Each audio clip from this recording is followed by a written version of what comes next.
Minecraft Live has been announced and it will be our first ever year with a second show. Mojang is making major Minecraft moves, but the big question we all have is what will be revealed though. Last year we had these teasers from Jeb, followed by the entire show leaking, and this year all we've had is the simple idea that there's going to be a pre-show, and indeed the quickly removed page of the Minecraft website that said it would be happening on September 22nd, but what will be in the show, how will it be different from previous ones, and will 1.22 finally be announced? Let's go into it today. You can subscribe, by the way, but let's start with a bit of history and the evolution of Minecraft Live to explain why it's so exciting when it comes around today. So Minecon used to be an event that they did, a Minecraft convention, and at those events they'd always have developer talks about the future of the game. These were some of the best segments, and so when Minecon went away, they brought them back with Minecon Earth. This became Minecon Live and slowly got more and more produced to the point where it started to feel like a corny TV show. But I can give you one hint. Buzz. Ooh, it sounds like it's going to be amazing.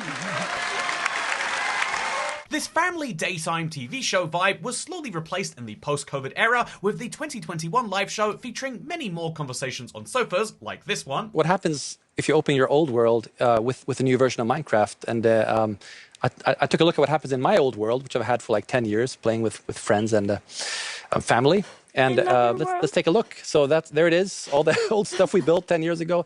But that's what happens when you open the world in 1.18. Man, I miss Henrik Nyberg. He was such a good communicator for the Caves and Cliffs update, but isn't it crazy that when you look at this so far, two of the three figures are iconic Mojangsters that don't work at the company anymore? But I digress, because what's interesting is that Minecraft Live changed again in 2024 when they decided they would do slightly shorter shows and do it twice a year so they could do a more direct announcement more often. Indeed, they also went a bit more kind of talking to camera style. I'm very much looking forward to share our new unseen game drop.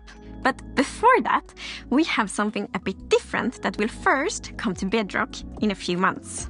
And we can see it as the start of a new journey. But what's really interesting to see in the comparison of these free Minecraft Lives is how it went from being a 3-hour show to a 2-hour show to 2025's first one being just 30 minutes. Obviously, we now get 2 a year, so it's arguably a 1-hour show, but it still means that the amount of content has been cut down seriously, and this has actually been largely a good thing. The 3-hour shows had a bunch of kind of irrelevant clips, such as you probably saw right there, but also it was a lot of promoting of weird projects here and there, whereas the modern Minecraft show has a few little comedic elements, a few promotions for big things happening, but it mostly is talking about big new features in the game with, for example, Minecraft Live 2025 telling us about what game drops are, telling us about the Spring to Life game drop, telling us about vibrant visuals, which was not announced to be part of the next game drop, and then telling us about dried ghast, the ghastlings, and the happy ghast. This made up a decent majority of the show, whereas previously it was a 15-minute segment sandwiched in about 2 hours of talking about UN programs and stuff, and so that is a huge improvement, but it means that it's a very quick show and that most of the big announcements are Minecraft focused. But what are those Minecraft content announcements going to be? Well, what should we expect in terms of content announcements? I wanted to, rather than just throwing everything in the kitchen sink at the air quote leaks we've seen, some of them get really sad by the way, but instead of going through that, I want to talk about the things we actually expect to see, and we're going to split it into 3 categories: the things we definitely know we're going to be seeing, the things we probably know, and then the kind of unlikely but would be nice category. And so let's start with the definitely section, because we are definitely going to learn about Drop 4 2025. This is obvious not just because they do 4 drops a year, we've seen 3 of them, and they're about to announce the 4th, but also because Mojang literally said it in their blog post for Snapshot 25W33A. They said, with this, all the features of our 3rd game drop of 2025 are now in testing, and we'll start work on our next game drop, which we are excited to tell you about soon.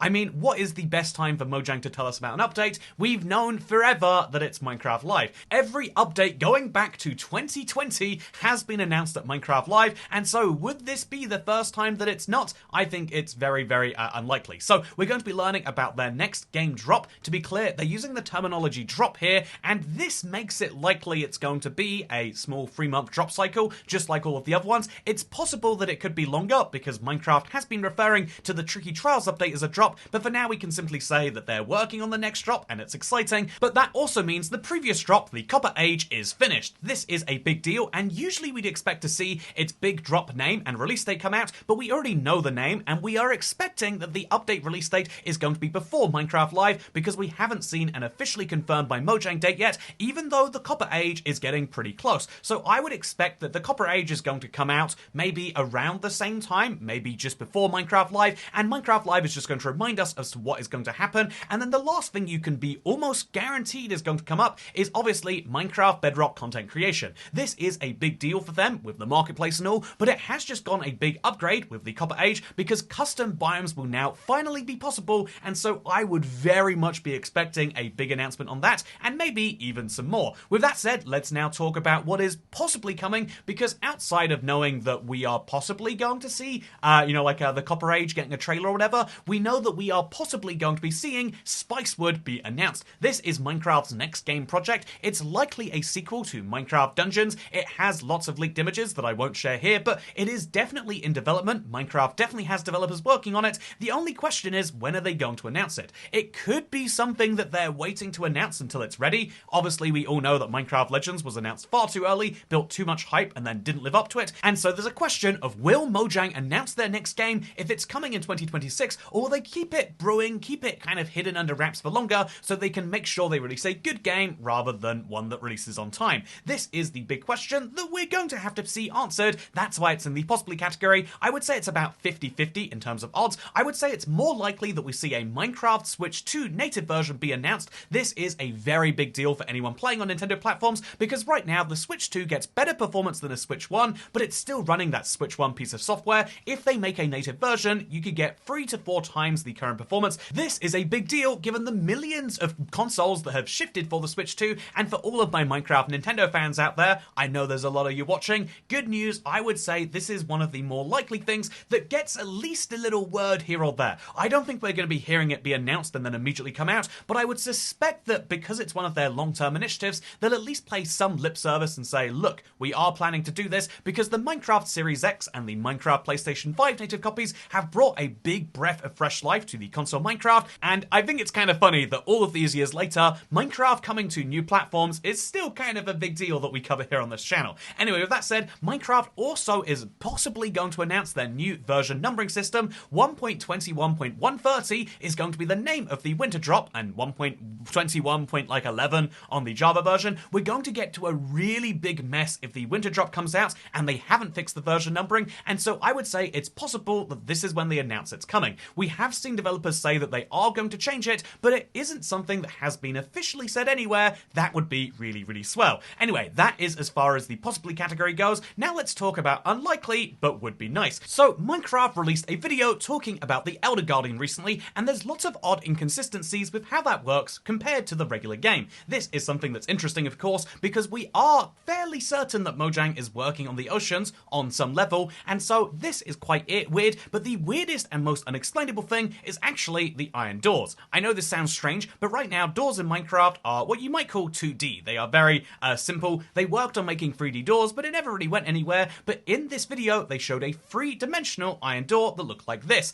This is something that can only really be explained by Mojang playing the game with mods or texture packs, which, funnily enough, is what they do for most of their videos. I've always found that to be hilarious personally, but a different point for a different time. For now, we can just say that expecting to see these 3D doors and all sorts of other ocean plans is something that you can expect if you don't mind being disappointed. The same is true if we look at this leak. I mean, as sad as this is that someone has to come up with this much lore to imagine their plans, a pulsite bunker is something is technically possible, but I wouldn't say as likely. It would be really, really cool to see Mojang add an extra underground biome, but I think at this point we're starting to get to, if we consider things to be old in Minecraft, if they're like close to a decade old without an update, there are so many mechanics now that could do with an update before the underground, because ultimately that is the problem with having Minecraft be the game that it is. When there was one update a year, it meant that fundamentally lots of parts of the game had to be unupdated for a while, and now that we see that so many fresh, new, great, well-polished mechanics exist, it makes a lot of the old ones look even older by comparison.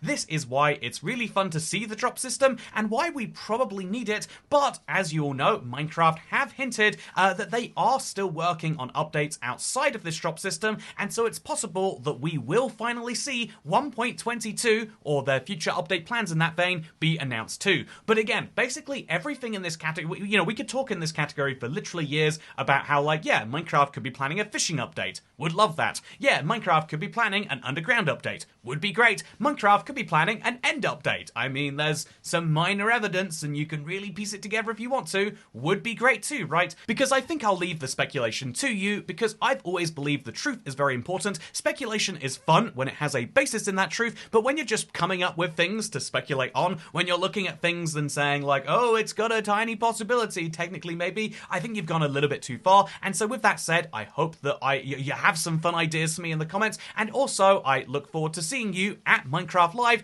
Every year we stream it on this channel, and you can check the description to see this year's Minecraft Live event. It's going to be a lot of fun. With that said though, I hope you all enjoyed this one, because I'll see you tomorrow. Goodbye.